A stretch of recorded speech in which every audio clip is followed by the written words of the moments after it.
नमस्कार, स्वागत है। आप देख रहे हैं मनचाहा न्यूज़। मैं आपके साथ अंकित सिंह चौहान। ज़िंदगी से जब फुर्सत में मुलाकात होती है तो इंडस्ट्रीज़ में धूम तो मस्ती ही है। साथ ही साथ यूट्यूब की ट्रेंडिंग लिस्ट में कई महीने तक इस गाने को इतना प्यार मिलता है कि उसे हर जगह पसंद किया जाता है। जी, हमारे साथ मेहमान कुछ ऐसे ही हैं जिनके चेहरे जैसे ही स्क्रीन पर आएगी आप झूम उठेंगे, क्योंकि ज़िंदगी 2 और अब खेसारी जी के साथ नए कोलैबोरेशन के साथ नज़र आ रहे हैं आवा चाट के मर जा। चलिए सर का स्वागत करते हैं। पिंकू बाबा हमारे साथ हैं, पूछते हैं सफ़र कैसा रहा और इस गाने को लेकर कितने एक्साइटेड हैं। सर बहुत स्वागत है, कैसे हैं आप? नमस्कार, आपका भी बहुत बहुत स्वागत है। मैं बढ़िया हूँ, आप कैसे हैं? जी मैं भी बढ़िया हूँ। और ज़िंदगी से तो मुलाकात आपने करा ही दिया सर, बहुत ही बेहतरीन रहा। अब नए कंपोजिशन को लेकर आप आ गए हैं आवा चाट के मर जा। गाना क्या है और इसके बारे में दर्शकों को बताएं। ये गाना एक वायरल वीडियो पे आधारित है, जिसमें एक लड़का है जो बोलता है कि का हो आज तक जौहर लगा तरु, तो लड़की बोलती है कि आओ चाट के मर जा। तो उसी गाने को हमने फ़नी तरीके से बनाया है और मुझे पूरी उम्मीद है कि जो श्रोतागण हैं, दर्शक बंधु हैं, उनको बहुत अच्छा लगेगा, एंटरटेनिंग लगेगा। तो पूरा विश्वास है कि कल मतलब ये गाना जो है ब्लॉकबस्टर हो। जी, कितने एक्साइटेड सर इस गाने को लेकर आप? बहुत ज़्यादा, क्योंकि ये मेरा फर्स्ट प्रोजेक्ट है खेसारी लाल भैया के साथ जो रिलीज़ हो रहा है। तो इतने बड़े सुपरस्टार के साथ काम करना, वो भी फर्स्ट प्रोजेक्ट आना, तो थोड़ी सी क्या बहुत ज़्यादा उत्सुकता होती है और गूज़बम्स आते हैं कि भाई क्या होगा। तो आज रात देखते हैं कि इसका क्या व्यू जाता है, कैसे जाता है। जी जी, बात कर ले खेसारी जी के साथ, तो हर कोई इनके साथ लिखना चाहता है, गाने गाने चाहते हैं, इनके साथ प्रोजेक्ट करना चाहते हैं। तो आपकी मुलाकात कैसे हुई थी? किन के थ्रू इनसे मुलाकात हुई या फिर आपके प्रोजेक्ट को लेकर बात आगे बढ़ी, फिर आपने इतना बेहतरीन सा सॉन्ग लिखा? देखिए, ये जो गाना है आवा चाट के मर जा, इसमें जो मतलब आप कहें कि श्रेय वाली बात की ये कैसे खेसारी भैया तक गया, तो इसमें सबसे बड़ा श्रेय जाता है, मेरे मित्र हैं बहुत अच्छे म्यूजिक डायरेक्टर ए.बी. गुप्ता, जिनका एक गाना हाल ही में वायरल हुआ था, वो ढोणी जनी छील दो वाला। तो उनसे मेरी बहुत अच्छी मित्रता है। तो हम लोग बैठे थे एक दिन, तो मैंने एक वीडियो देखा था जो मैंने अभी वायरल वीडियो का आपसे चर्चा किया। तो मैं आया तो मैंने कहा कि गुप्ता जी, ये लगता है कि ये वायरल होगा। तो ये बोले कि हाँ, हम भी देखे रील पे, इसका ये अलग लग रहा है, मज़ा आ रहा है। तो फिर हुआ कि चलिए बैठ के कुछ ट्यून करते हैं इस पर। हमने ट्यून किया, फिर लिरिक्स डाले, उसके बाद गाना बहुत अच्छा लगने लगा।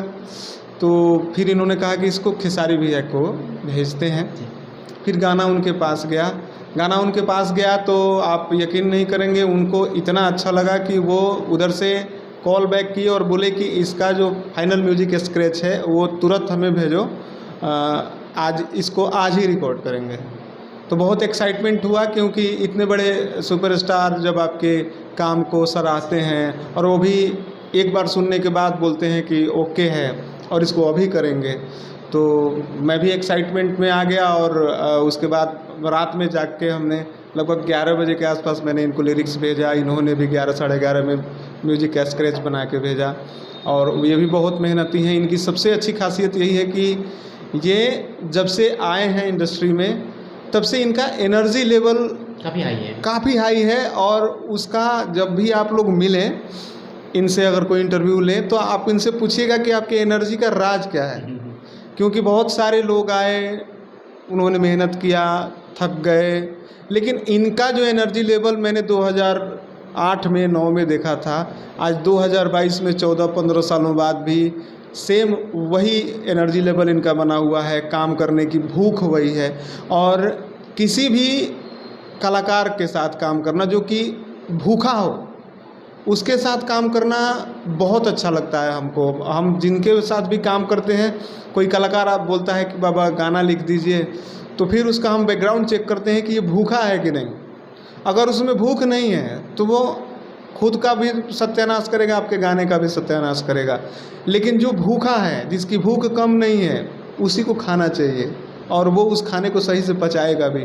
तो ये भूख मुझे खेसारी भैया में दिखती है, और भगवान इनके स्वास्थ्य को बनाए रखें ताकि ये ऐसे ही हमें मनोरंजित करते रहें और इनके साथ हम भी बहुत सारा काम करें। जी सर, मैं चाहूँगा कि इस रिलीज गाने को आप 2 लाइन गुनगुनाएं ताकि दर्शकों का जो अटैचमेंट है और प्यार है वो आपके ऊपर भी बने।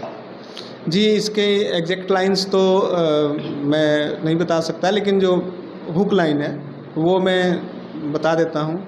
ऐसे है हुक लाइन, आवो आवो आवो न चाटिए के मर जा, आवो न चाटिए के मर जा, यही है। पवन जी के साथ आपने काम किया, इसके बाद आप खेसारी जी की टीम कह सकते हैं या फिर कह रहे हैं उनके लिए आपने गाना लिखा है। सर, क्या कुछ नया आपकी ज़िंदगी में आ रहा है या फिर कुछ बदलाव लग रहा है कि कुछ मैं बड़ा कर रहा हूँ या फिर अच्छा कर रहा हूँ ताकि भोजपुरी के उस आखिरी व्यक्ति तक भी मेरे लिखे हुए गाने पहुँचे, उस स्टार को जो लाखों लोग सुनते हैं रोज? जी बिल्कुल, काम मैं कर रहा हूँ, और मैं बता दूँ आपको कि मैं भोजपुरी के लिए काम कर रहा हूँ, और मेरा सपना है कि भोजपुरी बहुत आगे जाए। उसी सपने को लेके मैं अपनी हायर स्टडी करके उसके बाद मैं इस फील्ड में आया। मैं अच्छा खासा पढ़ा लिखा हूँ, मैंने B.Pharm किया है।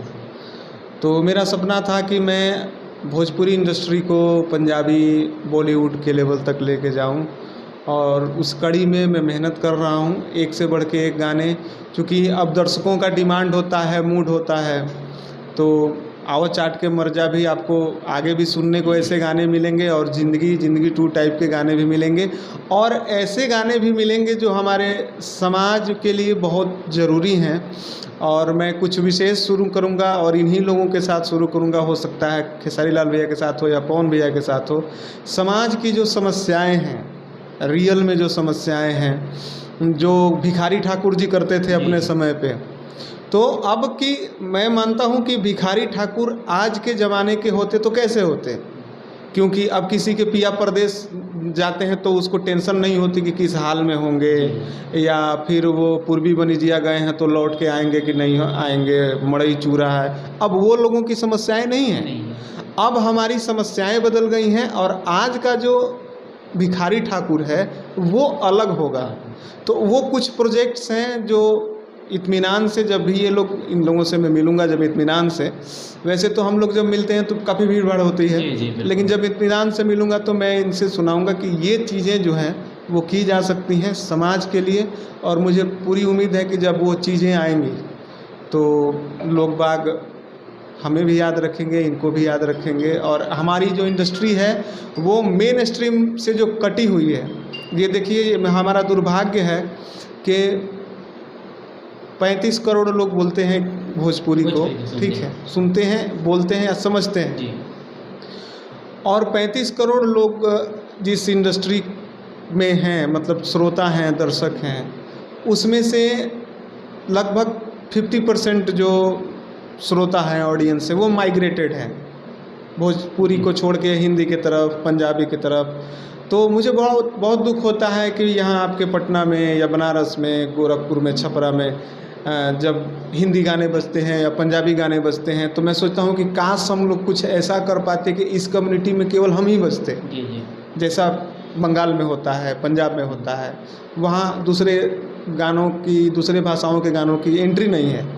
तो ये मेरा सपना है कि मैं जहाँ सुनूँ वहाँ भोजपुरी सुनूँ, वो चाहे मर्सिडीज़ हो या फिर चाहे ऑटो हो, मैं हर जगह भोजपुरी को सुनना चाहता हूँ, और उसी के लिए उसी दिशा में काम कर रहा हूँ। ये अभी शुरुआत है, आगे देखिए क्या होता है।